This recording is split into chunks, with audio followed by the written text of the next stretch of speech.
On juuni lõpp 2023 aasta, oleme Prantsusmaal Nizza lähistel ja oleme CF Moto 800 NK mootorratta launchimisüritusel. Launchimine tähendab seda, et tänasest või õigemini siis homsest alates võib 800 NK-d Euroopas müüa.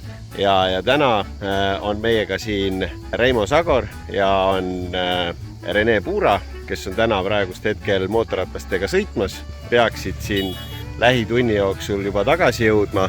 Nad on teinud seda hommikul kella 9 saadik. Praegust kell on veidikene pealt 4. On neid varsti tagasi oodata. Infoks lihtsalt nii palju, et siin on metsikult palav, mingi 36 kraadi. Igimull on otsa ees, ma olen täna umbes 4 korda ise ainult oodates särki vahetanud. Ma ei kujuta ette, kuidas nemad seal sõidul hakkama saad. Rene helistas vahepeal, ütles, et ullumaja annab ikka sabas püsida, sest kohalikud on ikka nii väledad ees, et anna minna.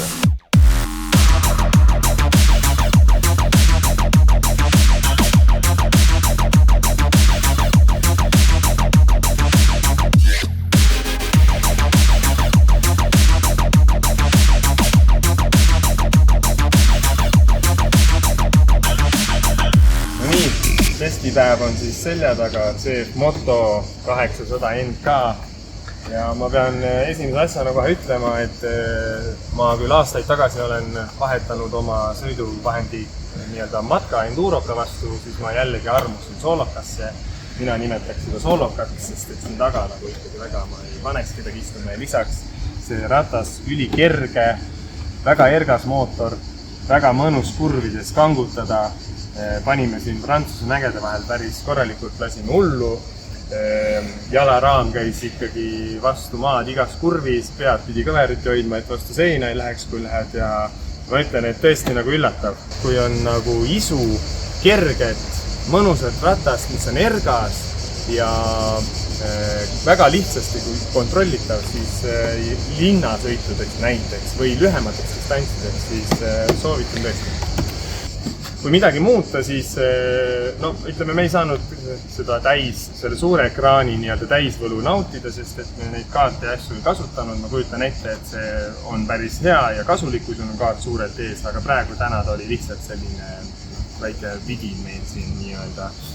ABS pidur, tagapidur eriti on ülitundlik, seda võiks natukene kuidagi timmida, et see ei oleks nii tundlik, sest et kogu aeg kõristas ikkagi, kui kurvi lähed ja pidur, enne kurvi minekut pidurdad natuke, kogu aeg oli väike kõrin järgi.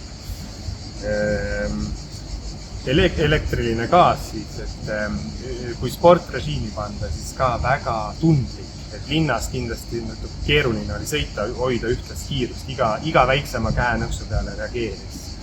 Aga jah, ma ei tea, need on sellised esimesed asjad, mis meelde tulevad. Üks asi kindlasti ka. Hiinas vist loetakse raamatut teistpidi või kuidagi kolmandat pidi üldse, et esimese asja ma tsikli käima vaatasin, et paak on tühi, aga siis sain aru, et neil on lihtsalt see full on teisel pool. Me oleme Eestis arvanud enamus tsiklitel, minu arust see on niimoodi, full on paremal pool, empty on vasakul pool, siin on teistpidi. See tekitas alguses ka kohe natuke segadust. Aga muidu ikkagi lõbus oli. Ma ütleks, et see on lõbusa sõitmise pakub lõbu see ratas, kui sa tahad. Surud ennast korralikult paaki, pigistad jalad siia. Gripp oli väga hea, kuigi ma sõitsin teksadega, üldse ei olnud libe. See kuidagi see ehitus või see kuidagi jalad jäid väga hästi siia pidama. Üli hea väänata igas kurvis. Väga tore sõit. No, tervist, mina sõitsin selle natukene pisema variandiga, mis on samamoodi nagu linnarattaks on ta ilgelt hea, aga ma arvan, et suures plaanis nagu maanteel minu jaoks jäi natukene selliseks väikseks. Et võib-olla keegi, kes tahab just kergemat ratast, siis see on nagu way to go nii-öelda. Mina ise võib-olla valiks isegi sellepärast, et see lenks kuidagi on liiga tundlik isegi nagu sõites. Sellel on eraldi pandud see mingi hüdra. Rooliamort. Jah. Rooliamort on siis. Ja see nagu natuke võtab seda nagu kindlust. Ma kujutan ette, et selle mootorrattaga on nagu suti stabiilsem sõita. Kiirendus on tal üli ergas isegi, ma sain korraks noka üles. kuigi ma tavaliselt isegi ei oska seda teha.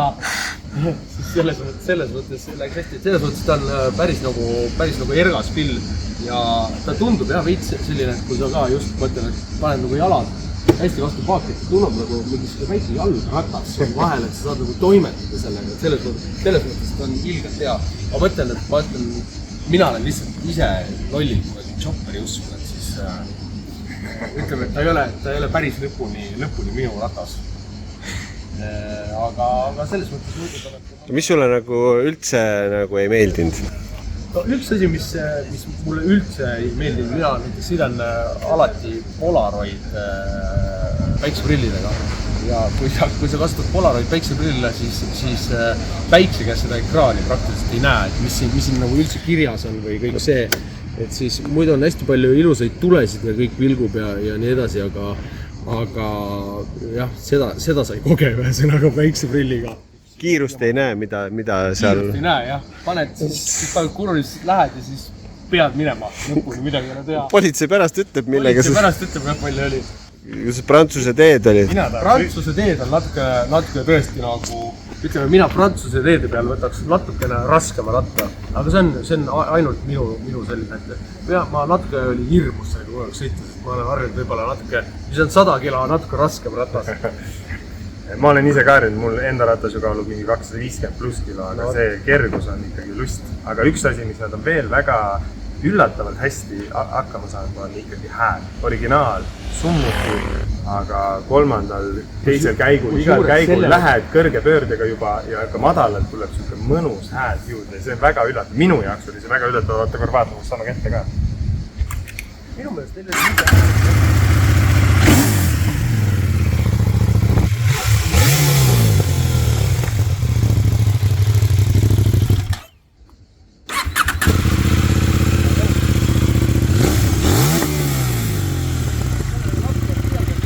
teistmoodi hääl. See ongi see hääl, mida mina mõtlen.